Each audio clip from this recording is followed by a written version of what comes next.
Hey there, YouTube. Mr. Vimes here, and I wanted to talk to you today about what you might call public enemy number one in the current standard metagame. And that's Golos, Tireless Pilgrim, stapled next to Field of the Dead.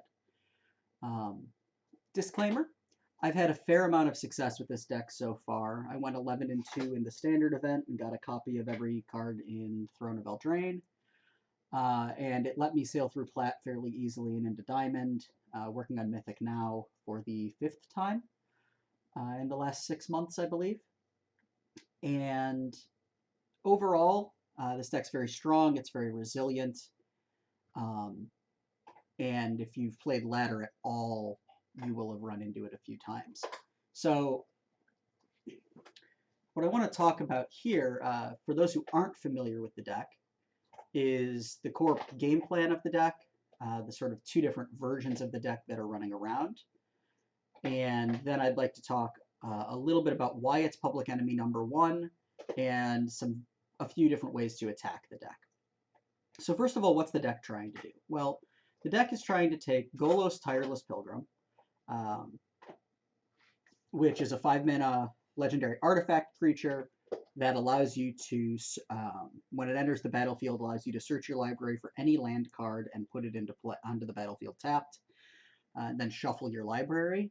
And then for 2 and Wooburg, so 2 white, blue, black, red, green, you can exile the top 3 cards of your library and play them this turn without paying their mana costs. And essentially, in Old Standard, you would play Golos next to Field of the Dead and Nexus of Fate and try to combo people out. In Current Standard, we're not seeing Nexus because it rotated, but we are seeing a number of other interactions, or a number of more grindy interactions, I should say, to affect the board.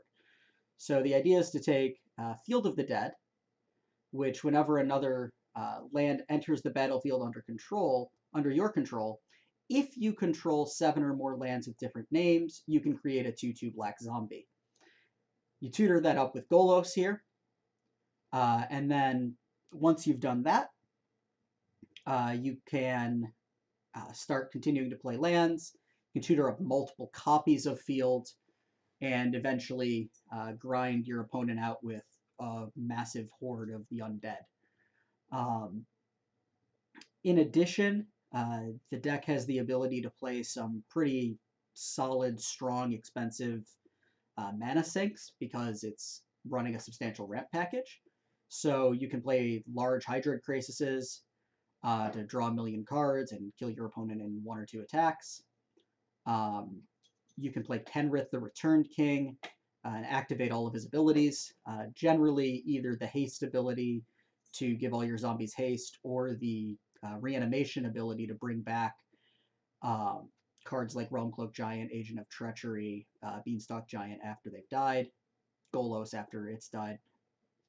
The rest of the deck depends on the variant that you're playing. There's essentially 2 different versions. There's a Bant version and a Sultai version. I'm going to focus mostly on the Bant version here because it's by far the most common of the 2. The Bant version is looking to take Beanstalk Giant, and in particular the Adventure Fertile Footsteps, as part of your ramp package, Realmcloak Giant as a Wrath that leaves your own giants in play, both the other Realmcloaked copies and Beanstalk, as well as Teferi, Time Raveler, and recur those for a bunch of value. So Teferi can bounce Realmcloak Giant, letting you cast the ability again. It can bounce a late game Beanstalk Giant if you really just need to find a land, although that's likely less common. The Bant list also plays Kenrith the Returned King and King Richard or King Arthur, whichever he's supposed to be, maybe both. Looks more like King Richard to me. Can recur various sorts of cards. Post board, you have a couple copies of Agent of Treachery. I'm running 1 main, not everybody is. But you can recur Agent of Treachery, steal opposing Fields of the Dead, or Planeswalkers, or just colored mana sources, because this takes any permanent. You can continue, you can give all of your zombies haste. You can bring back gigantic Beanstalk Giants or Realmcloak Giants. You can draw cards. You can gain life. And you can even use it in combat to put counters on creatures that they're blocking. I've had that come up a few times. One of the ways in which it's useful is if your opponent is attacking you with Questing Beast and you have a Kenrith in play, you can make it so that your zombies can actually block and potentially trade with the Questing Beast. So this card's just extremely flexible, and despite taking a little bit of effort to get online, far, far stronger than it originally looks. So that's most of what the Bant version is trying to do. There's a few different sorts of flex slots here. The number of copies of Arboreal Grazer, Beanstalk Giant that you run, and Agent of Treachery that you run, as well as the number of copies of Teferi. These are all a little bit flexible, allowing you to taper for a different metagame. The number of copies of Hydroid Crisis is also flexible. I've seen lists, and I've run lists running anywhere from 2 to 4 copies. You can also main deck Oko if you find that that's likely to be relevant.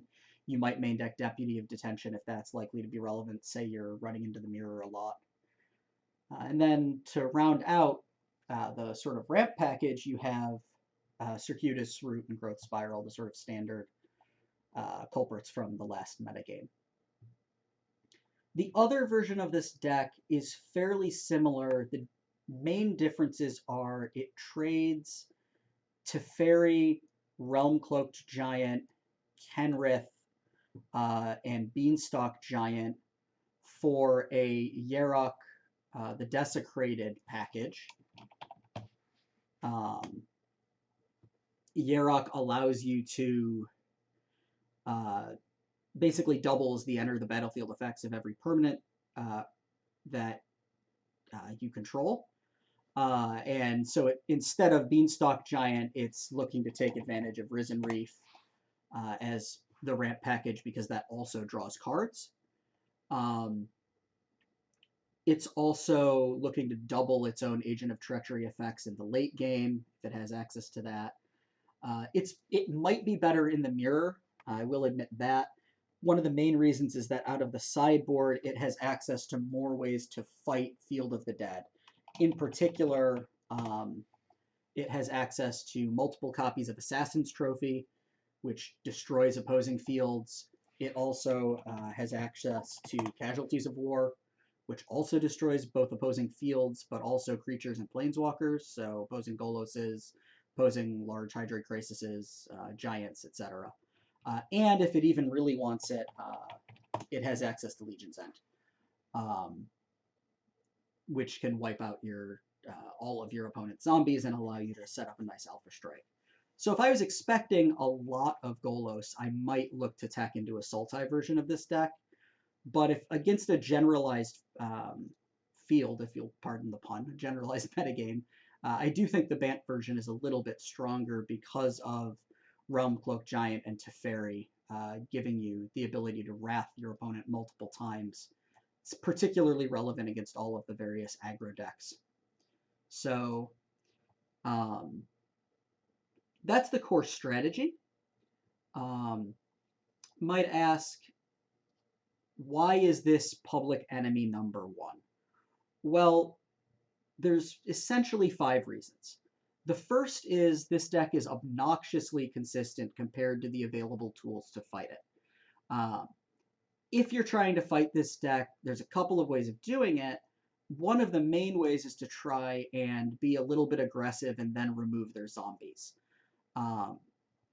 If this was a normal Scapeshift deck, like in the last format where you were tutoring up your fields and all of your lands in one large wave, that might be a little bit easier. But the main tools to fight are things like Deputy of Detention, Legion's End, which I just talked about, and then various wraths.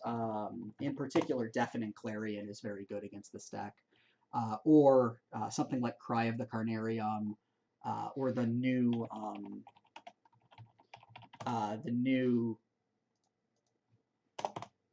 Witch's Vengeance asymmetrical wraths that can wipe all of the zombies. Those are useful, but you need to have them at the right time, and against this version of the deck, you generally need to have multiple copies. It's also the case that this deck has a lot more recursion than the old strategy did, between the adventure package with Realm Cloak Giant and Kenrith, getting back giants, to Fairy Bouncing Giant, things of that nature, the ability to get Golos back out of the graveyard.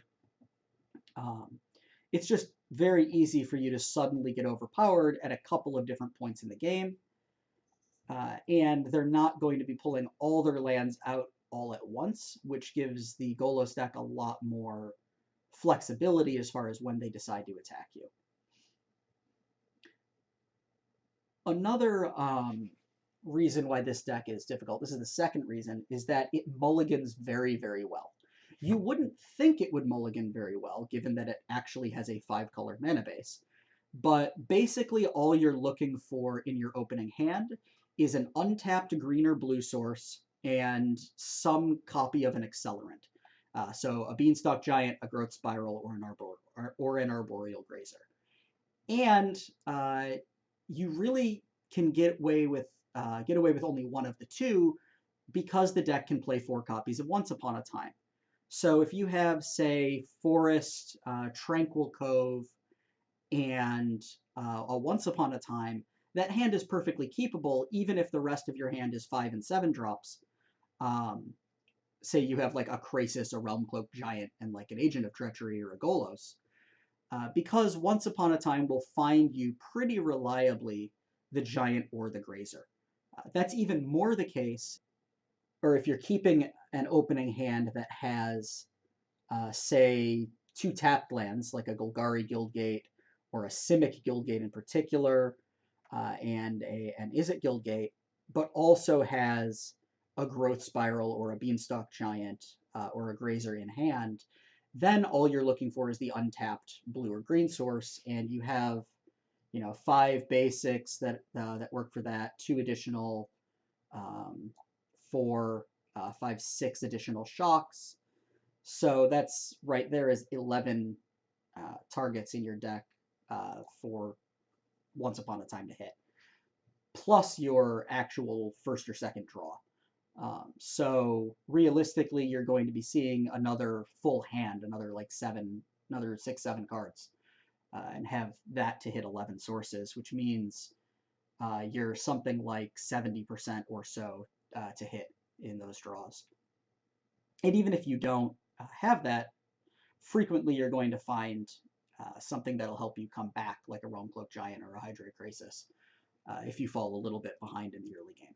So as long as this deck doesn't get blown out super early, it's very, very forgiving on the Mulda 6, and even often on the Mulda 5, because it sees so many cards from pulling so many lands out of its deck. Growth Spiral, Teferi both draw, Krasis draws, Golos, Circuitous Root, Beanstalk Giant all tutor. Kenrith draws. So everything the deck plays essentially draws cards and pulls lands out of the deck. You just get a lot of value over the course of a game. Third reason that this deck is public enemy number 1 is that it's relatively forgiving of a number of smaller play errors against your sort of average ladder opponent. There are a number of issues with playing this deck that are harder than it initially appears. Things like that come up in Legacy, like when do I crack my fetch land because the deck has Fabled Passage? Do I crack it during my main phase for the extra mana? Say maybe I'm at 9, looking to go to 10, so I can do something like cast Fertile Footsteps, or I'm at 8 going to 9, looking to cast Fertile Footsteps and then Golos. Do I want to actually crack the Fabled Passage, or do I want to save the Fabled Passage activation in order to play around a Wrath effect and crack it during my opponent's end step? Those sorts of things come up a lot. Land sequencing is extremely challenging with this deck in order to play it optimally, but the core game plan of the deck is fairly forgiving, right? You're playing a bunch of ramp cards, and you're looking then to just cast a large Hydroid Krasis or cast a bunch of big giants, or recur a bunch of wrath effects, and just grind your opponent out and make them miserable while you do it, essentially. So at least from the other side of the table, you can't always tell when your opponent's making the misplays unless you've sat behind the deck yourself. And I've noticed a lot of little misplays, and I'll post some gameplay videos a little bit later, but that I've made myself. So that's the sort of third reason. The fourth reason that this deck is public enemy number one, and this might be the main reason, is just that it absolutely crushes your sort of standard, normal, mid-range control, good stuff strategies. So the Bant Oko food deck, for example, um, which looks something like this. I don't have 4 Okos yet, but give or take a couple of cards. Not everyone's running the Tulsimir's. Some people are on 3 Wicked Wolf. They might be running more Hydras, something like that. But this is the general shell. This deck gets absolutely destroyed by Golos. I've maybe lost 1 match out of the last like 10 to this deck.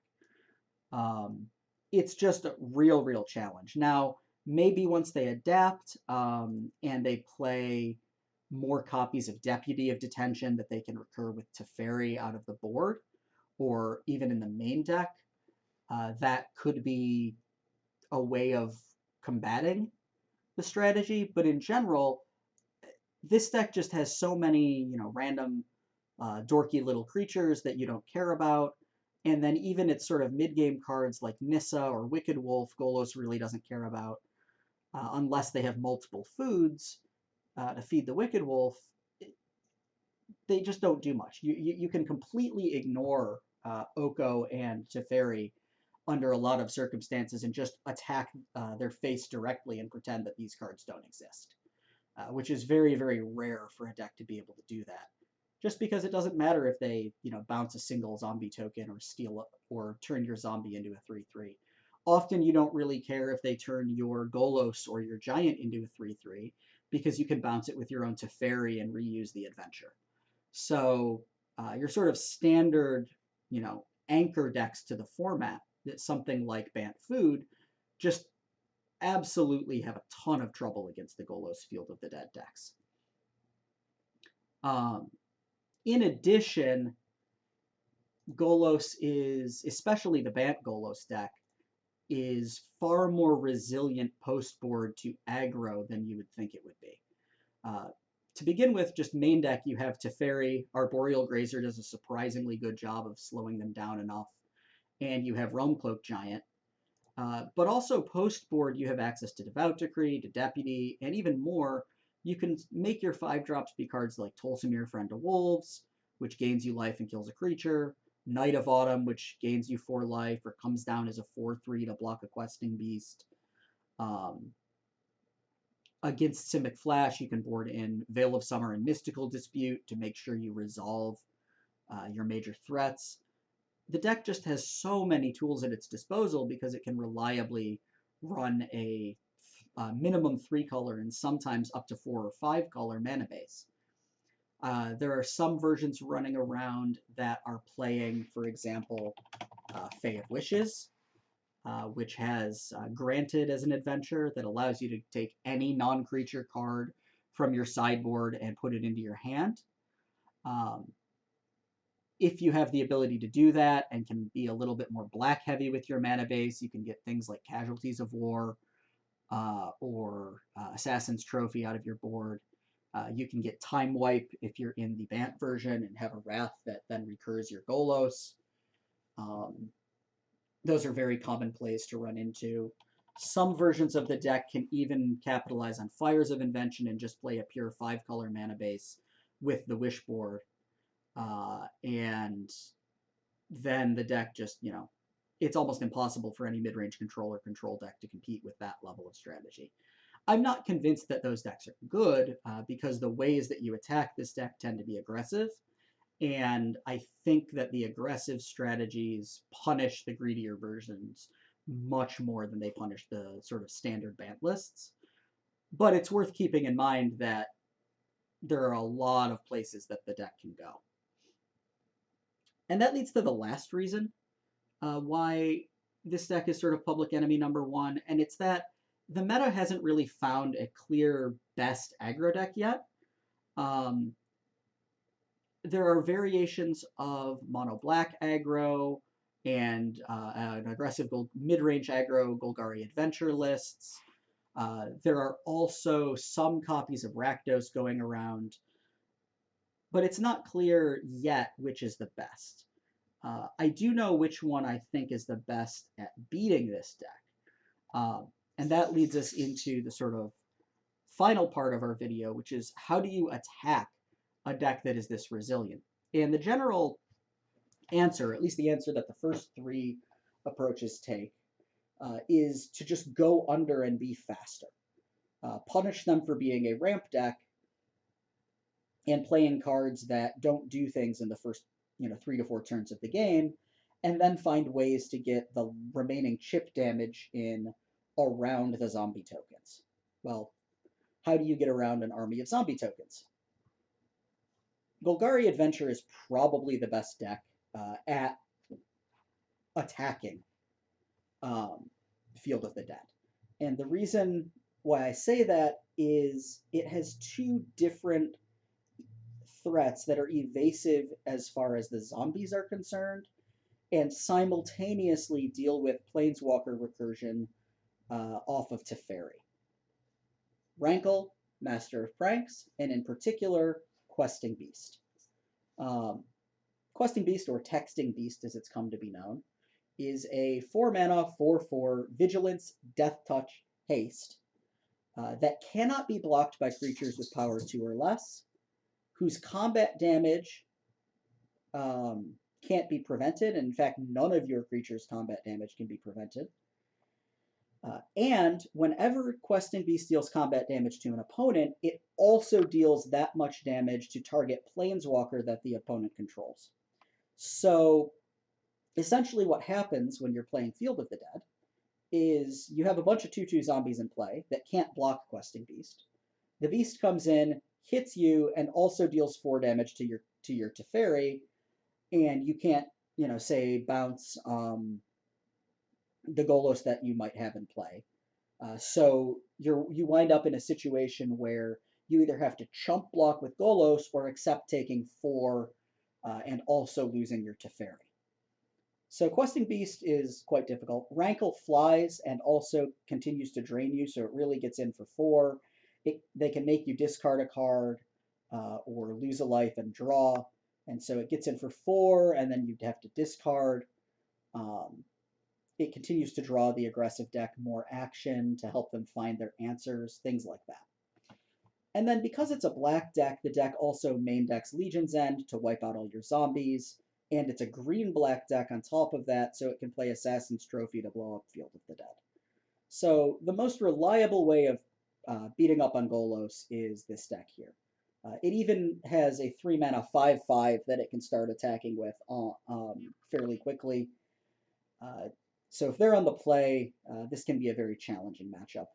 On the draw, I haven't found it to be super difficult, but there are definitely draws where they can still get you, and they can certainly slow you down a lot and continue to get in chip damage. So you do have to play more tightly against this deck.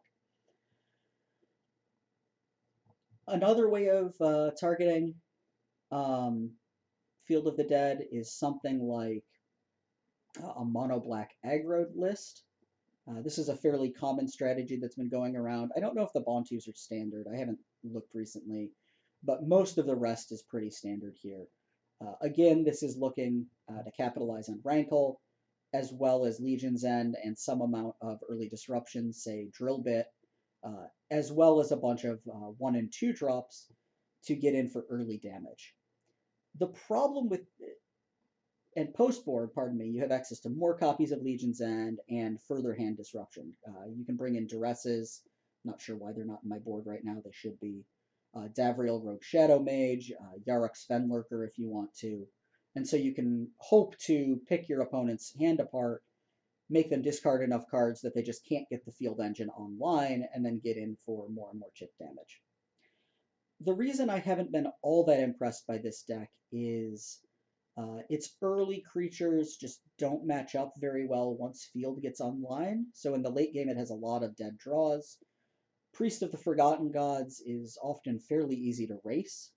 It's just a 1/2, and making the Field of the Dead deck sack a zombie doesn't do much. This deck has a tendency to overextend, and in order to stop it from doing that, or in order to get back in the game, it relies on things like Midnight Reaper to draw cards. And so you can actually pressure their life total as the field deck and just attack into them more than you would think you could. Um, Murderous Rider doesn't do a ton against the Field of the Dead decks either, just because they're not relying as heavily on planeswalkers.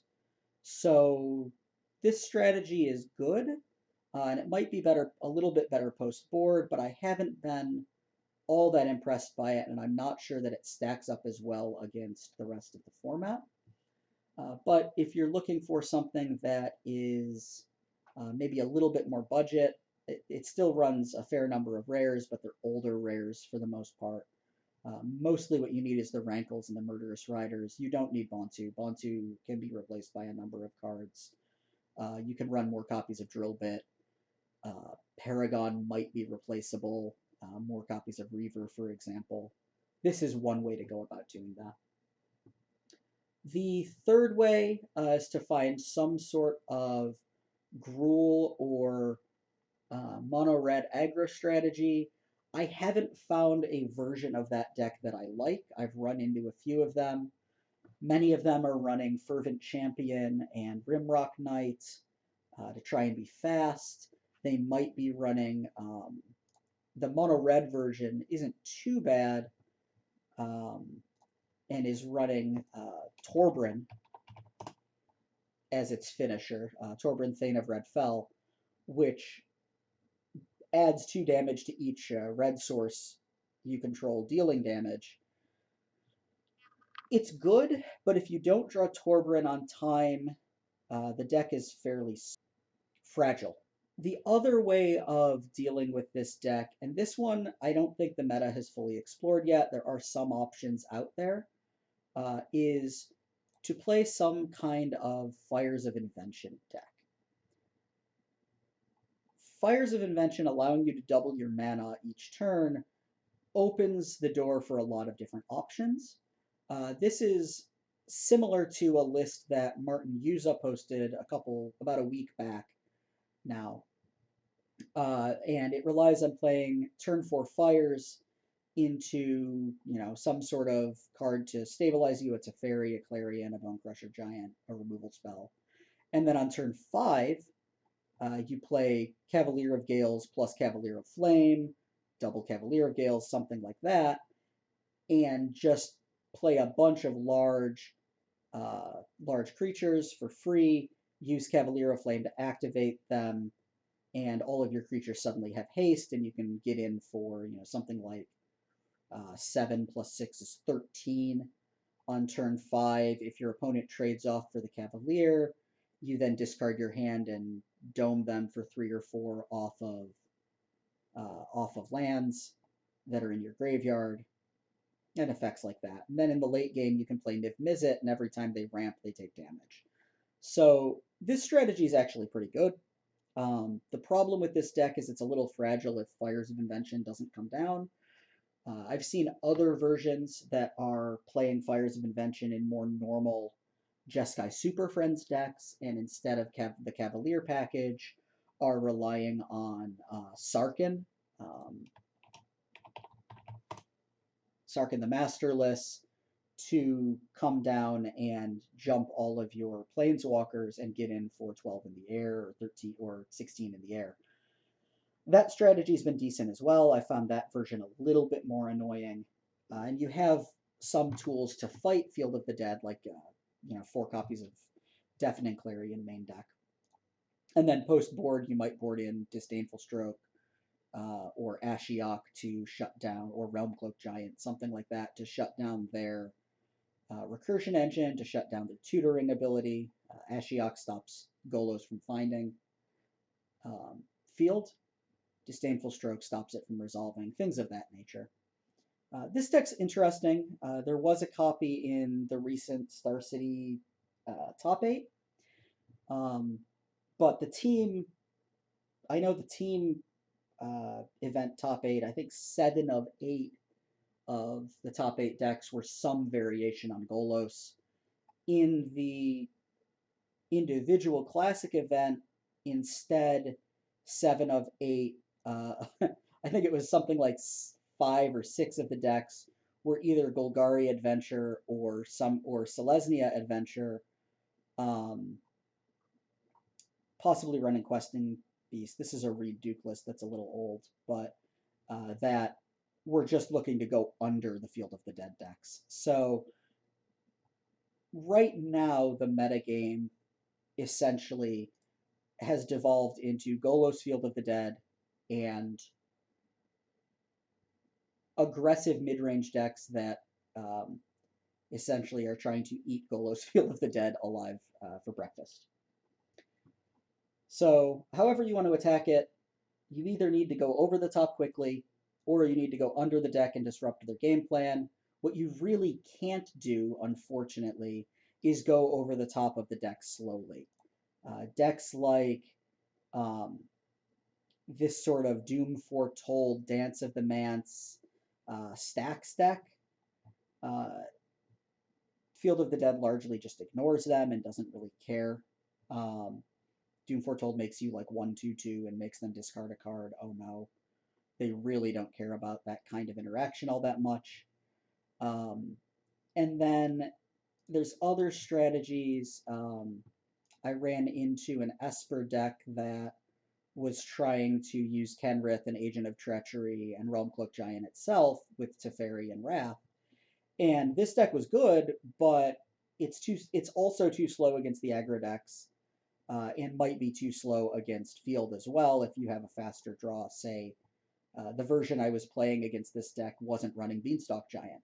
And now that Beanstalk Giant's a part of the deck, it speeds up the deck by a full, half turn to turn, just because the ramp is that much more consistent. And so a deck like this becomes a little bit too slow.